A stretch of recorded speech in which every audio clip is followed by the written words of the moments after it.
¿Qué tal? Buenos días. El acuerdo entre Partido Socialista y Junts sobre la amnistía a estos últimos está hecho. El texto anterior, que según el gobierno no se iba a reformar, se ha reformado y los independentistas encausados por delitos de terrorismo y de alta traición obvian el Código Penal español para ceñirse a estándares europeos. Con estas sesiones, los independentistas logran finalmente lo que consideran una amnistía total y de aplicación inmediata. Va a ser constitucional y alineado con el derecho europeo. Esta es una ley que hoy marca historia, la mejor historia de España, la historia de la reconciliación y de la convivencia. Hoy, un gobierno europeo va a dejar impunes delitos gravísimos. Bueno, al margen de más detalles, lo que sabemos de la norma es que incluirá en la amnistía todos los delitos de terrorismo y únicamente quedará excluido el que lo es conforme al derecho internacional, es decir, el que debe serlo de acuerdo con la directiva de la Unión Europea y no de nuestro Código Penal español, para evitar cualquier acusación contra los independentistas investigados por delitos relacionados con el proceso. La norma incluye que la traición solo será delito cuando implica el uso de la fuerza efectiva y la malversación de fondos públicos solo cuando haya beneficio económico para el encausado. Bueno, son concesiones importantes con las que el gobierno se garantiza el apoyo de los independentistas, justo cuando arrecia la investigación por corrupción en torno al caso Koldo. Las investigaciones de la Guardia Civil apuntan a que la trama va más allá de la compra fraudulenta de mascarillas. También se centra en la comercialización de pruebas PCR y de test de antígenos. El informe policial también incluye conversaciones que aluden a Salvador Illa, entonces ministro de Sanidad, como la persona que debía dar el visto bueno y de su posible vinculación para dar el ok a la compra por parte de Canarias.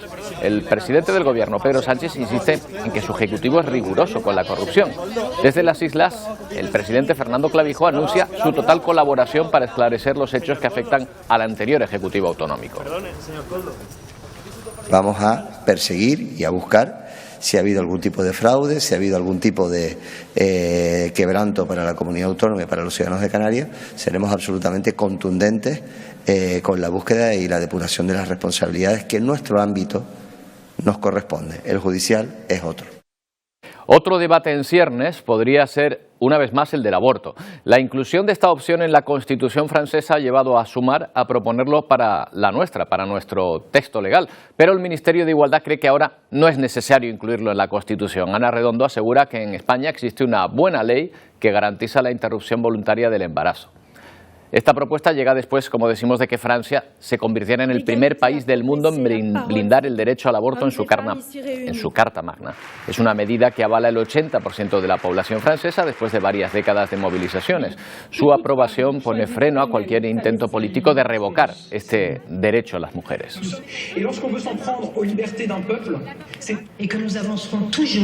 Vamos a hablar de este asunto con Pino de la Nuez, es presidenta de la Asociación de Mujeres Juristas Temis.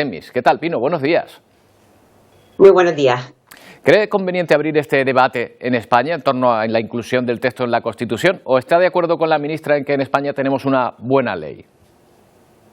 Estoy de acuerdo con la ministra, con doña Ana Redondo. En este momento creo que tenemos una buena ley. Está blindado este derecho. Cierto es que la incorporación al texto constitucional, a nuestra norma fundamental, lo blindaría más, pero no es el momento.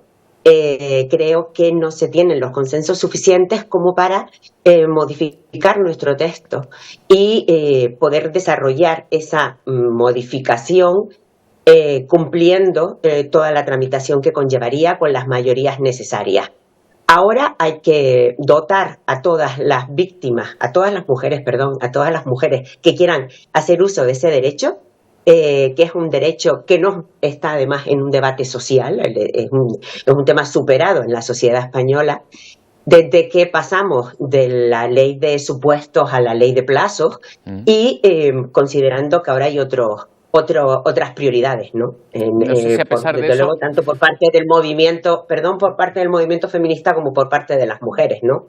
Sí, iba a preguntar si cree que todavía están existiendo trabas a la aplicación de la ley, tal y como está redactada actualmente. Sí.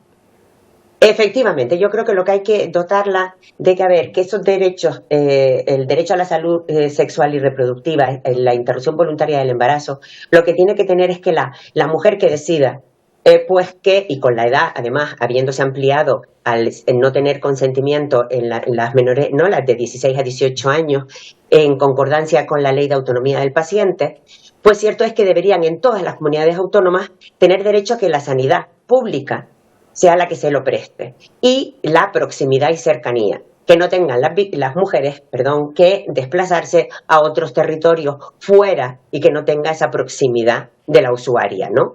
Que no se está dando en todas las comunidades autónomas.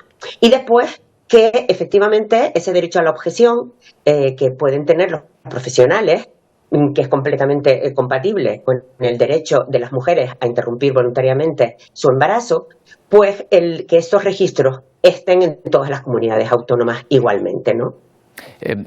Lo cierto es que aparentemente hay clínicas privadas donde esa objeción de conciencia no supone un problema. ¿No estaría la solución en buscar algún tipo de concierto entre la sanidad pública y la privada, por ejemplo? Tiene que estar prestado por la sanidad pública. Lo que está haciendo la sanidad pública es derivar a clínicas privadas cuando tiene que ser un servicio que se preste en todas las comunidades autónomas, en todo el Estado español, y que se preste gratuitamente por la sanidad pública, sin tener que obligar a la usuaria, a la mujer que ha decidido, a desplazarse, sino tener esa sanidad próxima. Claro, tampoco se puede obligar al médico que por una cuestión moral no quiere hacer esa operación. ¿Está regulada la objeción de conciencia ya a este respecto? Por supuesto, está regulada y existe, y lo que tiene que hacerse es un registro en cada comunidad autónoma de quiénes son los profesionales que están pueden hacer pleno uso de ese derecho que tienen a no participar en esta práctica. Pues Pino, muchas gracias por habernos atendido en esta mañana. Buenos días. Muy buenos días y feliz 8 de marzo, que será mañana. Igualmente. Esa tiene que ser la noticia. Igualmente, Pino, gracias. Bueno, Rusia atacaba el puerto de Odesa justo cuando el presidente Zelensky realizaba una visita junto con el primer ministro griego. Los proyectiles cayeron a escasos 500 metros de donde se encontraban e iba dirigido a un hangar donde se guardaban drones navales. Zelensky y Mitsotakis realizaban una visita al puerto de Odesa cuando algo les llamó la atención. Un misil ruso impactaba contra un hangar en el puerto a 500 metros de distancia. Estábamos en el puerto de Odesa y el presidente Zelensky y su personal nos dieron un recorrido explicándonos por un lado la importancia del puerto, cuando de repente escuchamos unas sirenas y poco después, mientras subíamos a nuestros coches, escuchamos una gran explosión, dice el primer ministro griego. Juntos se desplazaron hasta el bloque de apartamentos atacado por Rusia el pasado fin de semana, donde murieron 12 personas, entre ellos 5 niños. Ayudaremos a todas las víctimas. Lamentablemente es imposible devolverles a sus seres queridos, a los que murieron, pero los apartamentos, los documentos perdidos, los ayudaremos con seguridad, dice Zelensky. En las últimas horas, Rusia ha atacado la región de Kharkiv, en el norte del país. Un hombre de 70 años ha fallecido y 7 personas están heridas. Ucrania quiere recuperar fuerza en el campo de batalla. En las últimas horas han atacado un convoy de vehículos militares. Además, están ahorrando las pocas municiones que les quedan gracias a la vigilancia con drones. Nos permite observar desde el cielo el lugar exacto de la explosión del proyectil. En consecuencia, calculamos los ajustes con mayor precisión. De esta forma, atacamos al enemigo con la máxima eficacia, ajustando constantemente el fuego, dice este comandante de la unidad. En el ámbito diplomático, China está dispuesta a afrontar una nueva cooperación con Rusia con la intención de promover lazos de paz con Ucrania. Bueno, y respecto a la Franja de Gaza, la Unión Europea y Estados Unidos están trabajando para crear un corredor marítimo por el que pueda llegar la ayuda humanitaria a Gaza. Pero Israel sigue poniendo trabas a estos planes. Según Naciones Unidas, el 40% de las misiones humanitarias han sido bloqueadas. En la franja la gente se apresura a conseguir harina, mientras la hambruna se extiende. Según fuentes palestinas, al menos 20 personas han fallecido por desnutrición y deshidratación en las últimas semanas. En Rafah, grupos de civiles armados patrullan las calles ante la ausencia de policía. Entre tanto, siguen los combates. El ejército israelí afirma haber matado a un comandante de la milicia islamista y a 2 implicados en los ataques del 7 de octubre. Estados Unidos eleva a 3 el número de marineros muertos en el Mar Rojo. Son las primeras víctimas civiles en los ataques contra buques comerciales que comenzó la milicia hutí en paralelo a la guerra en Gaza. Según el Pentágono, 4 marineros más han resultado heridos, 3 de ellos de consideración. El gobierno de Filipinas ha confirmado que 2 de los fallecidos eran ciudadanos de su país. Más zonas en tensión. Corea del Norte, el líder de este país, Kim Jong-un, ha ordenado una mayor preparación para la guerra, según la televisión estatal. Esta información se produce tras el inicio de los ejercicios militares anuales conjuntos entre Estados Unidos y Corea del Sur, que esta vez ha llevado además el doble de tropas que el año pasado. El líder norcoreano inspeccionó una importante base de operaciones militares y ha dicho que hay que intensificar los preparativos para la guerra. Y vamos hasta Estados Unidos, al estado de Alabama, que ha aprobado un proyecto de ley para proteger la fecundación in vitro. Esta medida llega después de que el Tribunal Supremo considerara que los embriones congelados son niños de pleno derecho. En todo el mundo hay 12 millones de personas nacidas con esta técnica de reproducción asistida. Alabama busca proteger la fecundación in vitro, por eso ha aprobado un proyecto de ley tras el dictamen del Tribunal Supremo del Estado sobre los embriones congelados. Les da la misma consideración que a un bebé.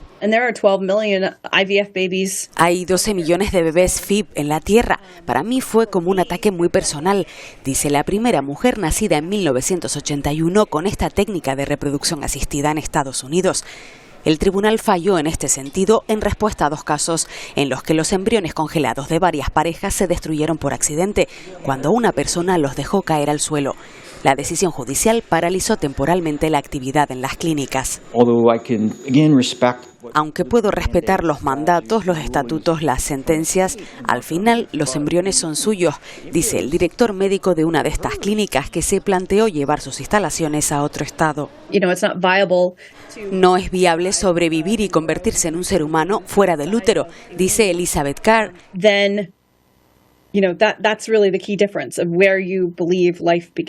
Que asegura que la clave está en recordar dónde empieza la vida. Bueno, y otra noticia, en el contexto de la celebración del 7 de marzo, del 8 de marzo mañana, Japón ha dado un paso al frente para romper la brecha de género, al menos en algunas de sus tradiciones. Por primera vez las mujeres han podido participar en una antigua ceremonia de carácter religioso, conocido como Festival del Desnudo. Es un paso adelante, pero ojo, con matices.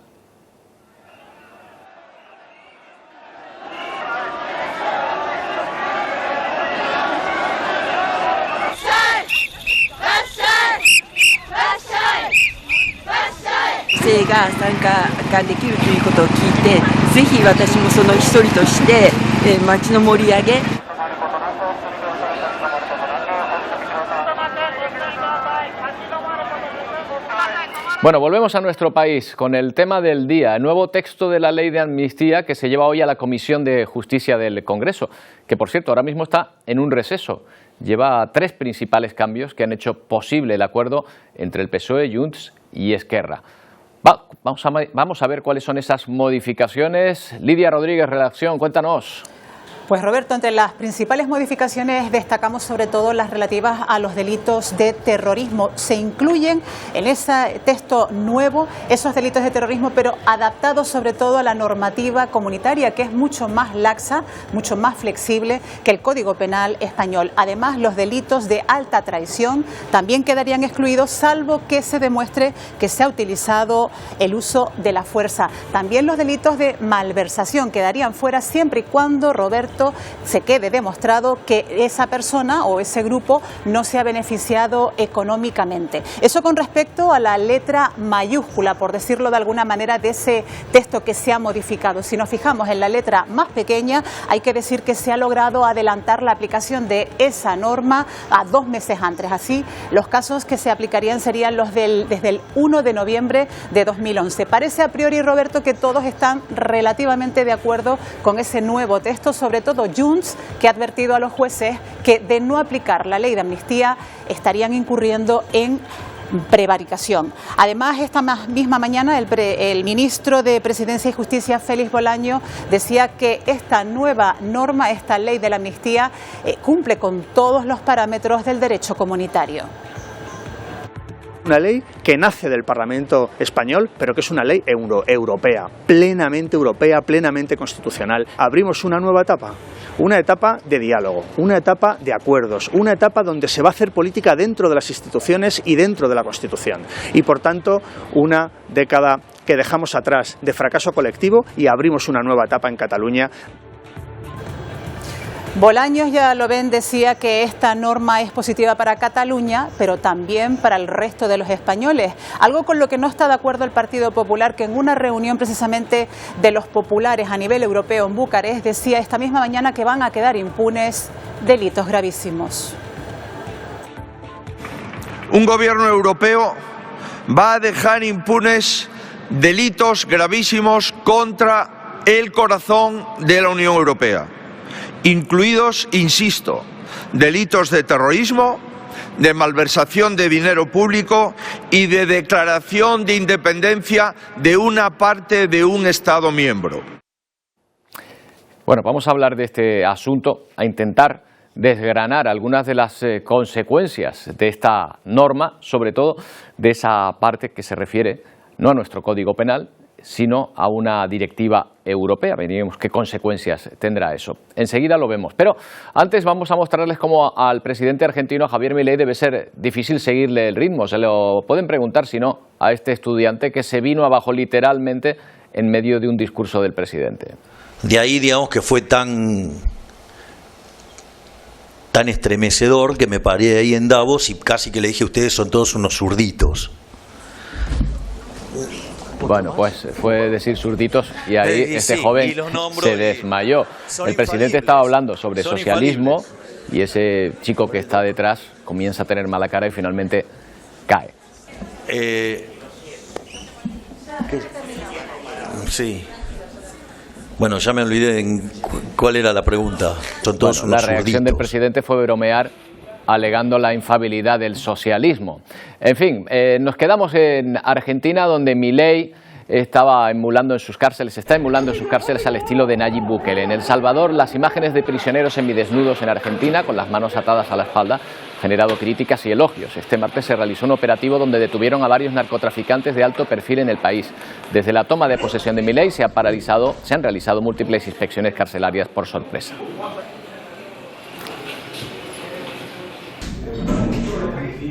Bueno, ahora sí, podemos centrarnos en buscar algunos detalles sobre esa ley de amnistía que ha llegado al Congreso, aunque la Comisión de Justicia, que debe debatirla, ha pedido un receso. Hablamos con José María Beneito, del Gabinete Especializado en Derecho Europeo, Beneito y Asociados. ¿Qué tal? Buenos días. Muy buenos días. Bueno, la verdad es que la cuestión principal, la duda principal que tenemos a esta hora es qué efectos jurídicos tiene que se obvie el Código Penal español en ese texto y se remita a la normativa europea, a esa directiva concreta. ¿Quiere decir que no se puede aplicar el Código Penal para ese tipo de delitos de terrorismo? Vamos a ver, la normativa europea, los temas de delitos de terrorismo es una cuestión de normativa nacional. La normativa europea establece un marco muy amplio sobre recomendaciones. No define el delito de terrorismo ni establece, por supuesto, el tema de las amnistías. Y el borrador del informe de la Comisión de Venecia también es muy claro en este sentido. Es decir, tiene que quedar plenamente garantizada, por un lado, la constitucionalidad de acuerdo con las normas nacionales. En segundo lugar, debe de garantizarse el que vaya a haber, por supuesto, una revisión por parte de los jueces, es decir, que se proteja totalmente el principio de separación de poderes. Y por tanto, yo le auguro, yo no conozco el texto, pero le auguro a esta norma pues enormes dificultades desde el punto de vista tanto constitucional como, en su momento, también desde el punto de vista del derecho de la Unión Europea. Claro, lo cierto es que todavía no tenemos la letra pequeña, no tenemos el texto de ese acuerdo, pero por lo que vamos viendo, no sé si quizá esto implique que habría que reformar también el Código Penal, de acuerdo a esos estándares europeos, para que efectivamente tengan aplicación. Bueno, los estándares europeos es muy amplio y dudo mucho de que se haya podido conseguir un texto que, digamos, se adecuara más, como ha dicho el ministro Bolaños, a la legislación europea, que como ya digo es muy amplio y además hace una remisión muy clara al derecho nacional, y por otro lado no se violara el Código Penal. Efectivamente habría que reformar el Código Penal e incluso la Constitución, con lo cual yo lo veo bastante complicado. Claro, eso llevaría, entendemos, por lo que vamos viendo ahora, efectivamente una reforma posterior, si tenemos que ceñirnos a esa norma. Ahora mismo, según esos acuerdos, si un juez decidiese encausar a Puigdemont, por ejemplo, después de esta amnistía, ¿estaría cometiendo prevaricación, como dicen los independentistas? No, en absoluto. Vamos a ver qué es lo que ocurre con el primero, que se apruebe la norma en el Congreso, que tiene que pasar también todavía una serie de trámites, y después que no se plantee su inconstitucionalidad, un recurso de inconstitucionalidad, y además cabe todavía, no hay que olvidar, la cuestión prejudicial que puedan plantear los jueces ante el Tribunal de Justicia de la Unión Europea, que suspendería automáticamente su aplicación en casos concretos. O sea que todavía le quedaría un largo camino, pero en todo caso parece que los independentistas creen o contemplan la norma europea como más laxa que la española en este sentido. ¿Esto es así? No. Todo es una cuestión de interpretación. La norma europea no fija, no es un código penal. Es una directiva del año 17 en donde se establecía una serie de recomendaciones. Hay que tener en cuenta que la directiva además necesita su transposición al derecho nacional, y la transposición al derecho nacional debe cumplir los objetivos de la directiva, pero al final el Código Penal es un código nacional. Claro, insisto en que todavía no conocemos la letra pequeña, no se ha hecho pública, José María, pero ¿se podría entender que lo que está buscando el Gobierno es una interpretación? Es decir, tratar de trasladar una interpretación de la norma a estándares europeos, ¿o esto sería competencia solo de los jueces y del Tribunal Supremo en concreto? Desde un punto de vista estrictamente legal, me parece que se está forzando las normas, que se está haciendo una interpretación incluso contra la ley, y que por tanto una cosa es una negociación política, las declaraciones políticas, los deseos, y otra cosa es la realidad. Y desde el punto de vista jurídico yo no veo fácil el acomodo ni en el derecho comunitario ni, como digo, en el derecho nacional. Bueno, pues José María, le agradezco que nos haya atendido, sobre todo teniendo en cuenta que todavía ese texto no lo podemos ver, no lo podemos leer al completo, sino, por lo que estamos viendo a través de los medios de comunicación, trazar con línea gruesa qué es lo que puede haber establecido. José María Beneito, del Gabinete Especializado en Derecho Europeo JM Beneito y Asociados. Muchas gracias por habernos atendido. Buenos días. Gracias a vosotros. Buenos días. Bueno, pues esto es lo que estamos extrayendo ahora mismo, ya decimos, de ese trazo grueso que estamos conociendo de esta normativa. Una nueva ley que se está debatiendo ya en esta Comisión de Justicia. Estas son imágenes en directo ahora mismo de esa comisión, que ha tenido que abrirse a un receso, ha tenido que suspenderse a petición del Partido Popular, que decía que estaba conociendo en ese momento el contenido de ese acuerdo, y que se había enterado, reprochaba a los partidos firmantes por los medios de comunicación y no a través del cauce de esta comisión, a través del cauce parlamentario, que es en teoría como debería hacerse. Ha habido un receso y ahora de nuevo parece que esa comisión ha vuelto a empezar en este momento. Esperamos que aquí se puedan ir desgranando más datos sobre ese acuerdo al que han llegado Partido Socialista e independentistas. La amnistía que este Congreso adoptará con una mayoría democrática inequívoca, repito, va a garantizar que la obsesión vengativa de ciertos jueces afines a la derecha no impida que vuelva a la política. Bueno, pues veremos qué es lo que da de sí esta comisión y los detalles que les iremos trasladando a lo largo del día. En México, un grupo de estudiantes ha protestado contra la violencia con más violencia. Los estudiantes, compañeros de los 43 desaparecidos en 2014 en Iguala, han derribado una de las puertas del Palacio Nacional para presionar al presidente López Obrador. Le exigen respuestas sobre el estancamiento en la investigación. Nos da todos los detalles Irving Pineda. Y más elementos de la Policía de Ciudad de México se han desplegado justo en la calle Corregidora, a un costado de Palacio Nacional. Esto después del intento de portazo de los familiares de los desaparecidos de Ayotzinapa, que fue en la calle de Moneda. La calle de Moneda permanece cerrada, inclusive ahí es donde se van a dejar algunos documentos vinculados con la Secretaría de Hacienda. Como tal, esa parte se ha suspendido. Hoy permanecen las actividades de la Presidencia de México, del gobierno federal como tal. Y afuera pues está el turismo, está la gente que está haciendo sus compras, y es una mitad de semana como si no hubiera pasado nada, aunque se vivieron momentos de tensión afuera de Palacio Nacional y, para ser más precisos, en la calle de Moneda. Y de la situación de las mujeres en México nos ocupamos precisamente en el contexto del Día de la Mujer, que celebramos mañana.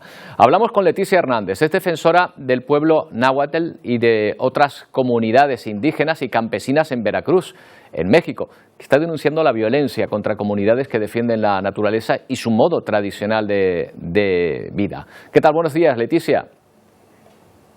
Hola, buenos días. Gracias por el espacio y por la invitación. Y bueno, pues aquí estamos ahora que se aproxima este 8 de marzo, el mes de la mujer, y estamos también para visibilizar el trabajo de las mujeres. Efectivamente, le agradezco que nos atienda. Además, es usted colega de profesión, es locutora y productora de un programa con un nombre magnífico, se llama Olor a Café. Nos encanta, Leticia.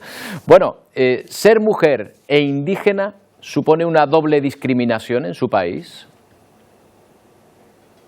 Pues digamos, en México y también en toda Latinoamérica y en otros continentes, porque creo que ser mujer y ser mujer indígena y defensora o defensor, sí es difícil, porque es difícil acceso a la justicia, y bueno, además porque sabemos que en el mundo todas las comunidades originarias han sido marginados por muchísimos años. Entonces ahora defender el territorio, por eso ha sido complicado, principalmente en comunidades marginadas en México, porque decimos que las comunidades indígenas y principalmente las mujeres pues defendemos el territorio, es decir, defendemos la vida. Es una defensa para la que hay que tener una alta dosis de valentía. Ustedes denuncian la violencia precisamente ejercida contra estas comunidades. Se ha llegado incluso al asesinato contra ellas. Pues en México sí ha habido muchos defensores y defensoras donde pues sí han sido desaparecidos, han sido asesinados pues por megaproyectos extranjeros o nacionales que llegan, principalmente porque se instalan en las zonas indígenas donde hay problemas de escasez de agua. Hay también, ahora se ha sumado con el cambio de la crisis climática, pues se suma más sobre estas afectaciones que se ha ido reforzando. Nosotros en las comunidades indígenas de México decimos que cuando defendemos la vida estamos defendiendo todo lo que incluye quienes viven en las zonas urbanas. Entonces para nosotras es importante, ¿no? Como hablar del 8 de marzo, hablar el Día de la Mujer, es hablar sobre este trabajo que hacen las mujeres, no ahora, sino que desde hace muchísimos años. Esta es una lucha no solo de mujeres, imagino, pero ¿por qué se centra en su labor con ellas, usted ya a través de su asociación? Pues digamos, las mujeres son porque las principales en las comunidades, quienes están de día a día en el territorio. Claro que la lucha no solo es de mujeres, también es de los compañeros hombres, niños, niñas, quienes se suman porque hemos nacido en la comunidad, pero principalmente en las mujeres se centra porque últimamente ha habido mucha migración y las mujeres son las que se quedan en la comunidad, pero también porque las mujeres son las que están en las cocinas, preparan la comida, son las principales que ven esta escasez de agua que ha habido en los últimos años, y porque son ellas también quienes trabajan la tierra. En México, y bueno, yo creo que también en Latinoamérica, en México gran parte se produce el maíz, que es nuestro principal alimento, y este trabajo de la milpa es del hombre y la mujer, pero el hecho de que la mujer sea quien se quede en la casa, por eso es que muchos de estos problemas recaen principalmente en ellas y en las niñas. Leticia, tiene usted una amplia experiencia en talleres comunitarios. ¿Qué iniciativa está llevando a cabo ahora, por ejemplo, para apoyar a estas mujeres en concreto? Pues desde los espacios como medios de comunicación, primero damos información a través de estas radios comunitarias que son muy importantes en México, pero también hacemos, digamos, informamos a las comunidades mediante talleres en sus propias localidades, que se reúnen varias comunidades para hablar sobre el cuidado de la casa común, de qué manera también en estos talleres se platica y se comparte qué significa la tierra para nosotras las mujeres indígenas y por qué defendemos nuestro territorio. Entonces, mediante estos talleres del cuidado de la casa común, mediante la forma también de ofrendarle o hacer rituales para la tierra, para el agua, el fuego, el aire. Entonces, de esa forma hemos estado, digamos, tratando de concientizar no solo a nuestras propias comunidades, sino que también a otros lugares, porque este problema de la crisis climática, este problema de la extracción de minerales, pues también afecta no solo a las comunidades, sino que también a quienes están en otros territorios. Pues Leticia Hernández, toda la suerte del mundo en esta importantísima labor. Gracias por atendernos y feliz Día de la Mujer. Muchísimas gracias. Un saludo. Bueno, vamos con otro asunto que nos lleva hasta Estados Unidos, donde 5 personas han muerto en un accidente de avioneta cerca de una autopista en Nashville, en ese país. Antes del accidente, la torre de control de un aeropuerto cercano había recibido un mensaje del piloto diciendo que el aparato tenía un fallo de motor y de energía, por lo que pidió permiso para un aterrizaje de emergencia. Finalmente se estrelló junto a la carretera. No es el único accidente de avión de las últimas horas. Este ha ocurrido en Belo Horizonte, en Brasil. Una aeronave de la Policía Federal se estrelló provocando la muerte de 2 personas. Un tercer tripulante fue rescatado y trasladado al hospital. Se ha iniciado la investigación para saber las causas del accidente y se han decretado 3 días de luto oficial. Estos días les hemos hablado mucho de la situación en Haití, uno de los países más pobres del mundo que de nuevo muestra signos de inestabilidad. Su presidente ni siquiera puede aterrizar en la capital porque el aeropuerto está controlado por las bandas callejeras. En un momento hablamos de este asunto.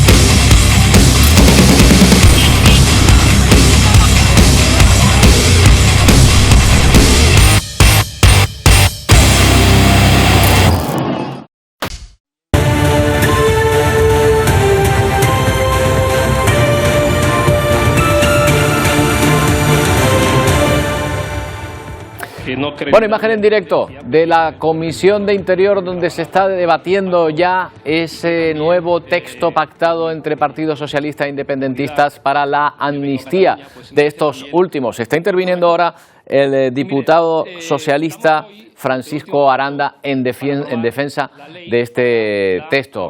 La comisión se ha tomado un receso a petición del Partido Popular para estudiar los textos que se presentaban esta misma mañana y de los que la oposición se quejaba por haberse enterado por la prensa y no a través de esta comisión parlamentaria. Bueno, pues de aquí, en teoría, si ese acuerdo efectivamente ya es oficial, se obtendrá la mayoría para, de nuevo, poner en marcha la aprobación de esta polémica ley de amnistía. Vamos mucho más lejos, hasta Haití, donde el asedio de las bandas criminales continúan y mantienen en jaque a todo el país. Toda la comunidad internacional también está en alerta ante esta situación. Naciones Unidas pide que se actúe de manera rápida y decisiva para evitar el caos. Hay reacciones. Estados Unidos insta al primer ministro Ariel Henry a que busque una solución política. Un primer ministro que no puede ni aterrizar en su aeropuerto porque incluso esa instalación está en manos de las pandillas. La Unión Europea ha mostrado su apoyo a la misión policial que partirá desde Kenia para combatir la violencia de las pandillas. En solo una semana, las bandas armadas han asaltado una comisaría de policía, han liberado a miles de presos de 2 cárceles, incluso han intentado el asalto, como decimos, al aeropuerto de la capital. Estas son imágenes de la vecina República Dominicana, que está blindando sus fronteras para contener la posible marcha de miles de personas, de ese caos en que se está convirtiendo Haití. Grupos de militares custodian el límite de la frontera el presidente dominicano Luis Abinader ha advertido de que cualquier reo haitiano fugado que ingrese en el país tendrá una respuesta drástica. Vamos a hablar con alguien que conoce bien la realidad de este país, que cada vez, con cada noticia que nos llega, nos alarma más. Lucas Volado es coordinador de proyectos de Manos Unidas y acaba de llegar de allí, ¿verdad, Lucas? ¿Qué tal? Buenos días. Buenos días. Sí, ayer mismo aterrizábamos de allí. ¿Qué se ha encontrado? ¿Qué ha dejado atrás Lucas en Haití?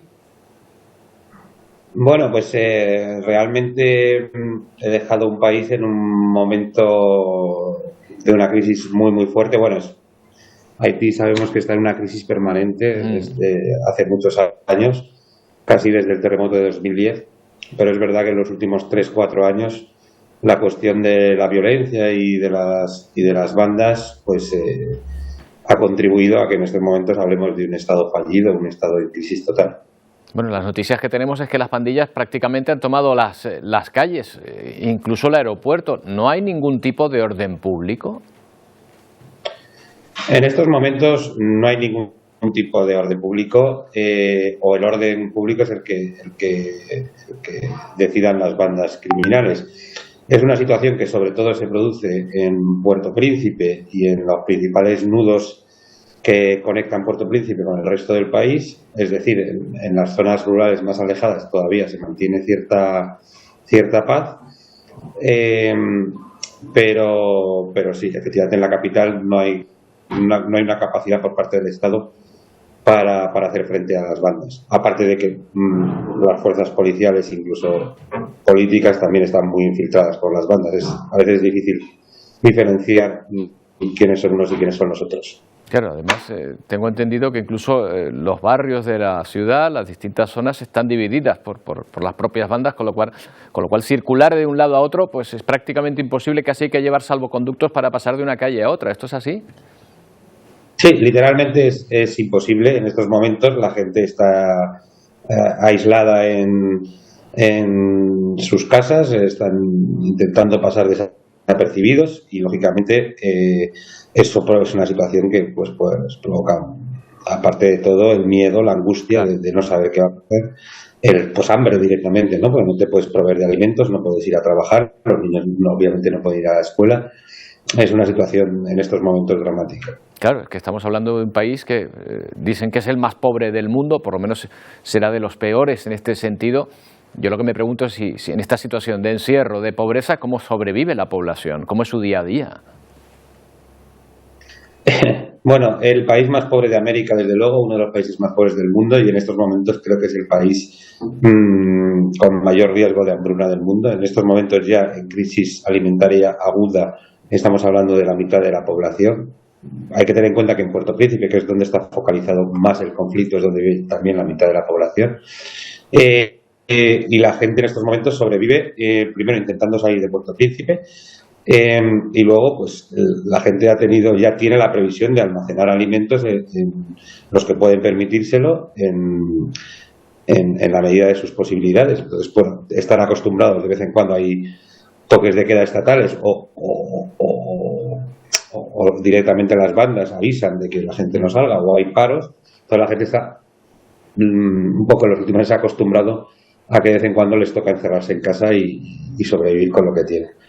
Pero sí, lógicamente la gente está pensando en salir y eso o intentando salir, eso genera otros problemas porque hay muchas comunidades, especialmente pues las aisladas, que se autoprotegen. Entonces se toma un poco la justicia por su mano. Entonces, si ven personas que sospechan que pueden pertenecer a bandas, pues también se están produciendo linchamientos. Parece que todo pasa por imponer el orden público de alguna manera, porque sería la condición primera para cualquier tipo de recuperación o de vuelta a cierta normalidad. ¿Cree usted que la misión keniata que se prepara será capaz de ello? Miles de policías keniatas que se espera que lleguen allí a Haití.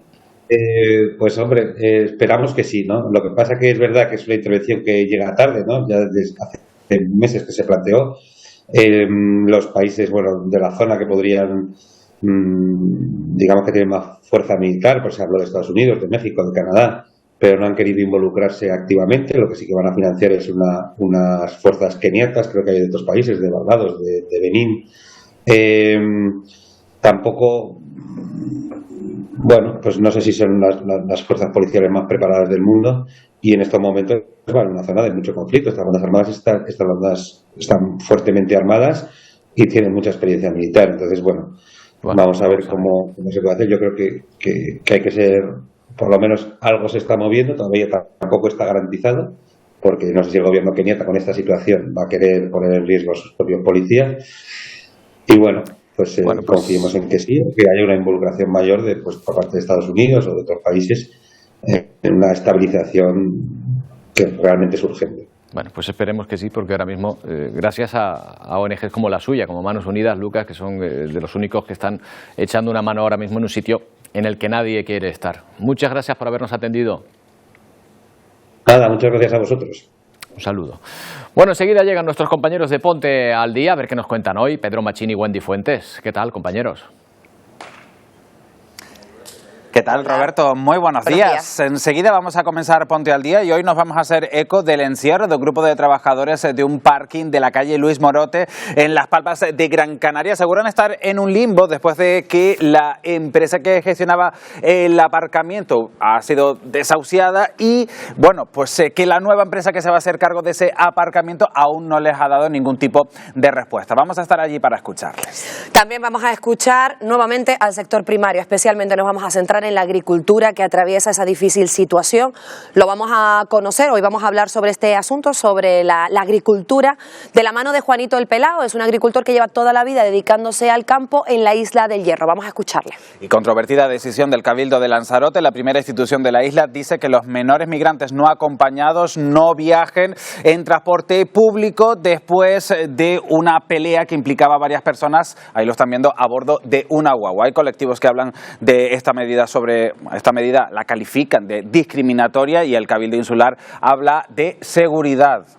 Y hoy además vamos a poner en alerta a los padres y madres en Canarias por la nueva moda de retos virales que entrañan peligro y que nuestros hijos pueden acceder a ellas a través de las redes sociales.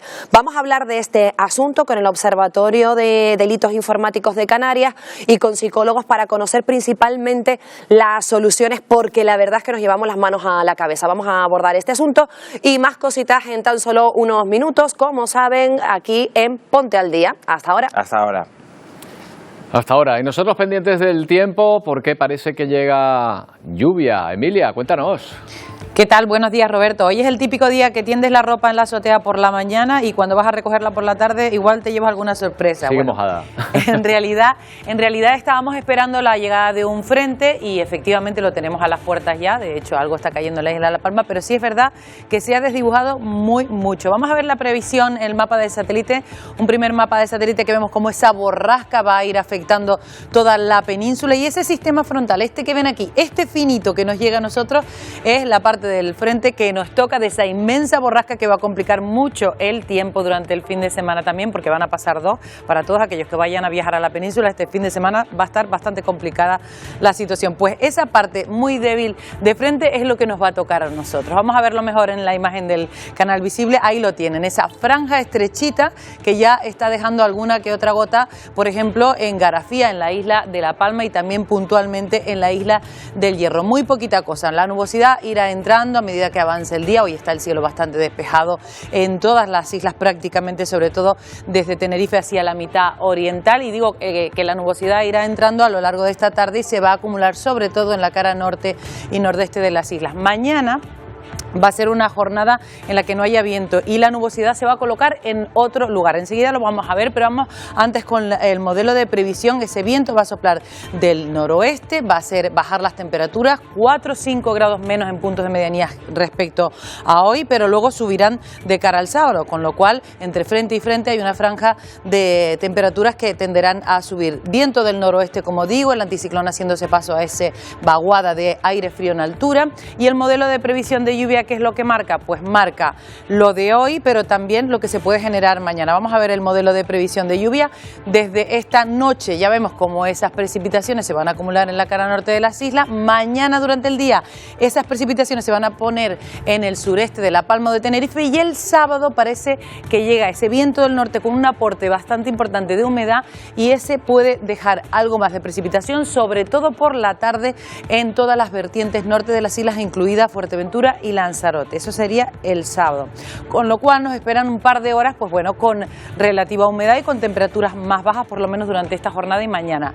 La previsión para mañana, por tanto, será de intervalos nubosos menos consistentes por el norte que por el sur, donde hay riesgo o probabilidad de precipitación en el sureste de la isla de La Palma y también en el sureste de la isla de Tenerife por nubosidad de evolución, ya no tendría nada que ver con la del frente, y ambiente más despejado hacia las islas orientales. Viento de flojo a moderado del noroeste y temperatura mañana 4 grados menos, que recuerden subirán de cara al sábado. Y atención a la situación marítima, porque hay prealerta en toda Canarias, porque las olas podrían llegar a los 4 metros de altura. ¿Dónde principalmente?